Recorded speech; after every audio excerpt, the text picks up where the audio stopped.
Kabaklita! With Tita Cora and Kapitana Sisa.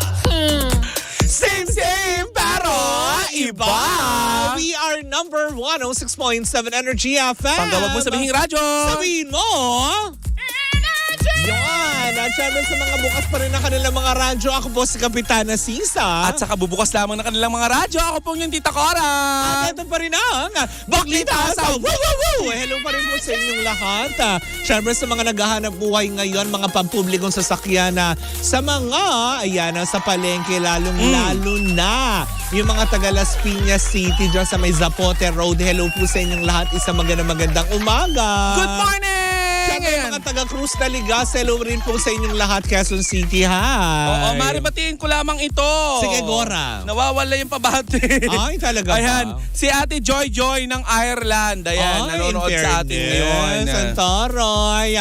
Pero bago ang lahat, para maging masaya kayo, eto na. Tutukan po natin ang pamimigay ng 500 pesos ni Bing Bing. Panga Bingo Plus Panalo!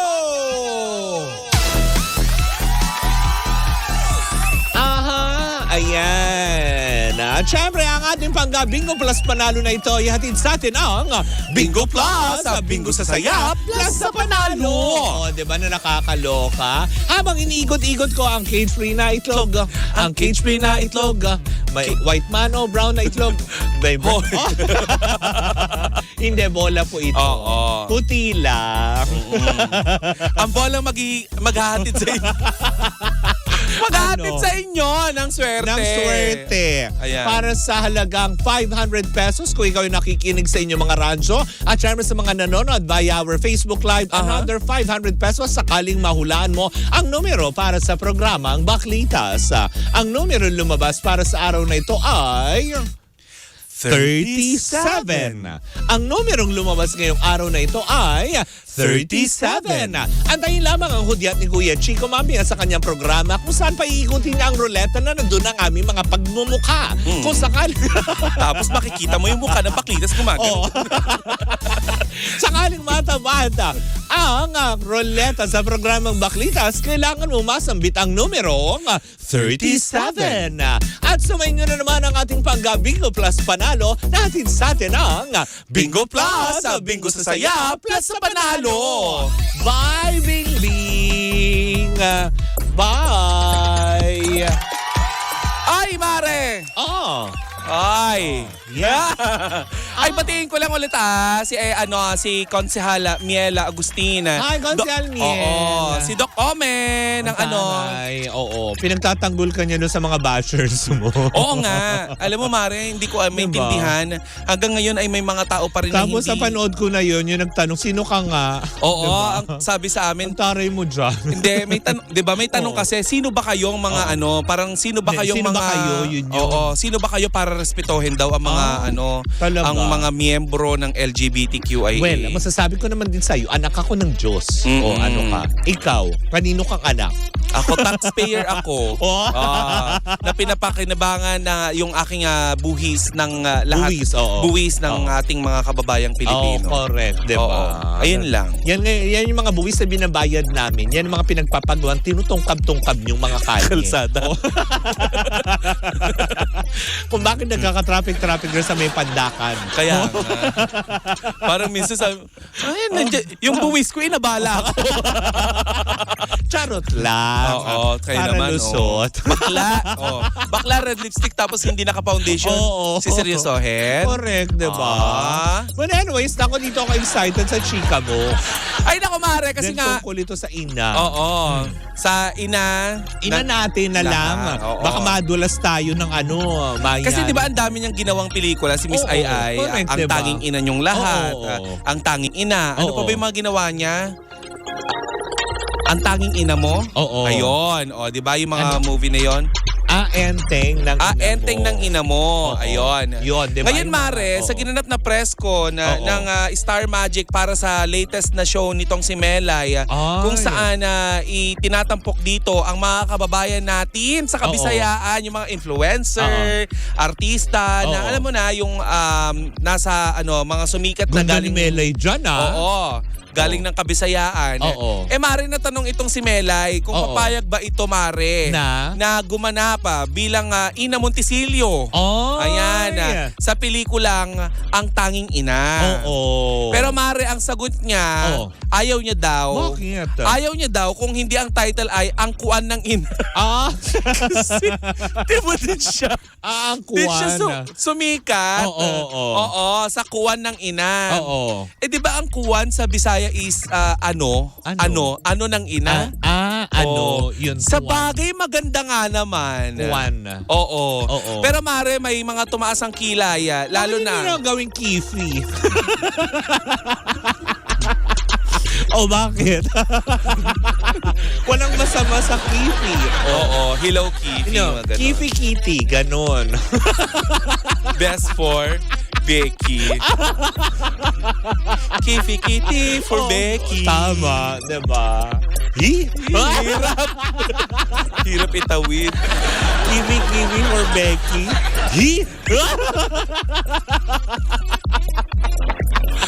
Ay nako, anyway Mare. Ikaw ang nagpauso nyo na. Ang hirap tumawag. Ang hirap tumawag. Sakit.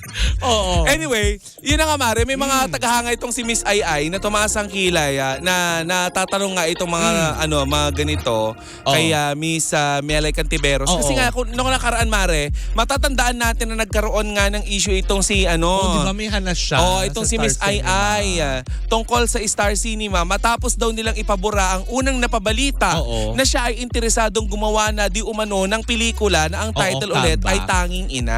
Oo. Ngayon Mare, reunion yun reunion movie sana. Oo. Ngayon Mare, Kasi ang lalaki na nila, di ba? oo, ngayon Mare, ang sinasabi ng ibang netizen ay ano to, pinubuhay niyo yung Tanging Ina para nang sa ganun mapag-usapan yung show ni Melay. Pero in fairness to Melay Mare, hindi niya kailangan. Hindi niya kailangan ng ng ingay. Oo. Hindi rin niya kailangan, makipag-break kung kanino. Hindi rin niya kailangan mag-mall show para attenan siya ng mga monoblocks. Monoblockbuster. Monoblock. Ay! Ano ba yun? And then nakita ko lang yun sa comment section. Sabi ay, Blockbuster King daw si Ian Lim. O yung may mga nagsasabi niya. At least may title na siya, di ba? Ano na title siya? Blockbuster pa din naman eh. Bakla ko na nagsasabi sa'yo kung nakaganon ako sa sa RTC. Nako, Attorney Adrian Wong, standby. Blockbuster ha? Hindi, nakita ko lang yan sa comment section. Charis. Screenshot ko yan, tingnan mo. Pempenko. Na dati ay Jake Oo. Cyrus. Hindi na ngayon, hindi dati. Oo. Sabi ng nanay niya. Pinapatay na nga niya si Charis Pempenko. Hindi ko kaya niya ulit. O ibahin na lang, Charis. Solomon. Yan. Nakapatid ni Fifth. Third. Ay, fifth. Oo, Fifth. Anong third? Walang third. Yun! Anak ni Jody Santa Maria si Thirdy. Ang gulo na ng usapang ito. Basta may show si Melay. Tapos lahat ng guest niya, mga celebrity na Bisaya. Oo, totoo naman talaga. Diba? Uy, hello sa mga kababayan, Sa mga igsuon pangga natin.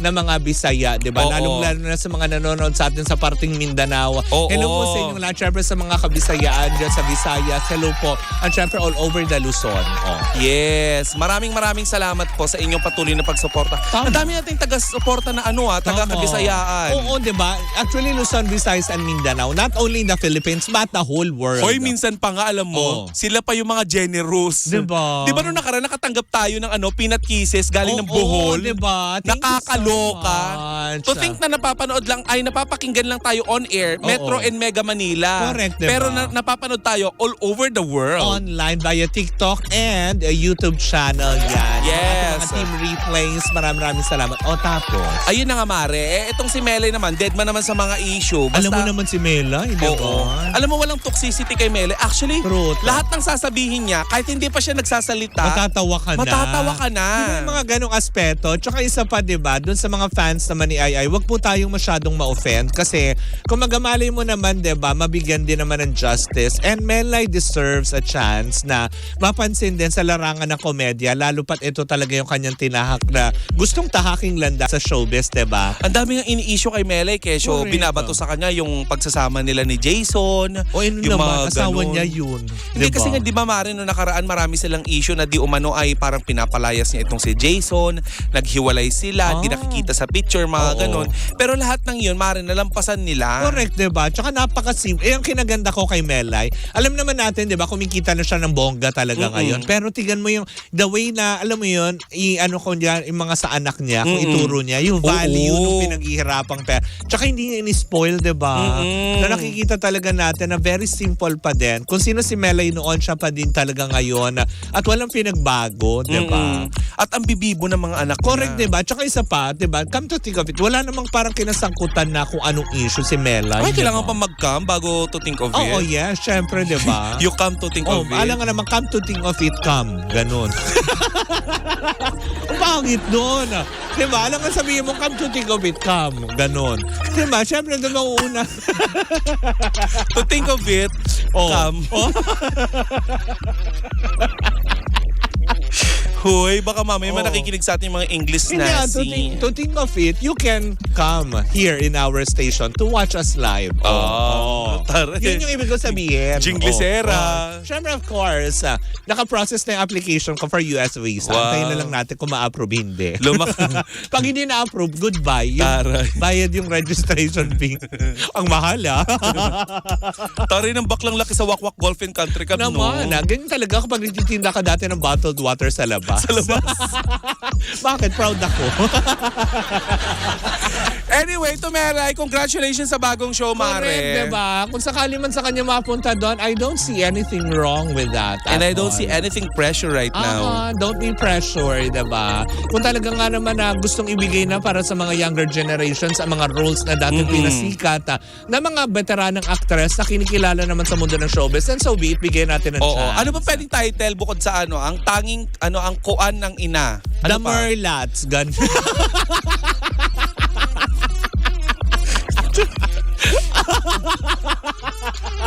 Ina mong Merlat. Oo, ganon. yan.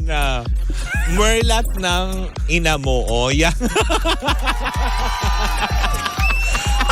Hindi ko na kaya, para nagpaalam na tayo. The views and opinions of my Okay, partner. bakit ba? Anong sinabi ko doon? Merlat ng ina nyo. Oh, walang masama do. Kaysa naman yung sa Mono Blockbuster King. Oy, you're using that against me. O hindi That Kasi Merlat is Merlion and ano ba yung lat? Lata. Lato-lato. Lato-lato. When the Merlat means lato-lato. Yun. Yun yung Merlat ang ibig sabihin. When mermaid Oo. meets lato-lato, Oo. naging Oo. Merlat. Yun na yung yun na yung Hirap. yun na yung bagong tawag ngayon sa sa kagaya natin. Oo. Merlat. Mermaid na may lato-lato. hindi na Akla, hindi na Becky. Merlat. Oh, diba? May natutunan na naman kayo, ha?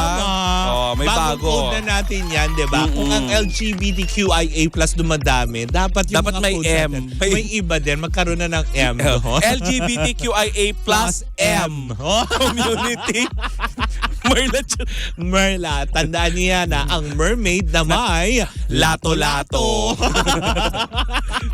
Swak yung susunod na kanta natin Oo. dito, tignan mo. But anyways, mga bangga, yan. Hindi kami OT. Oo. Fairness, ang lawak pa ng oras. Galing ng mga bakla.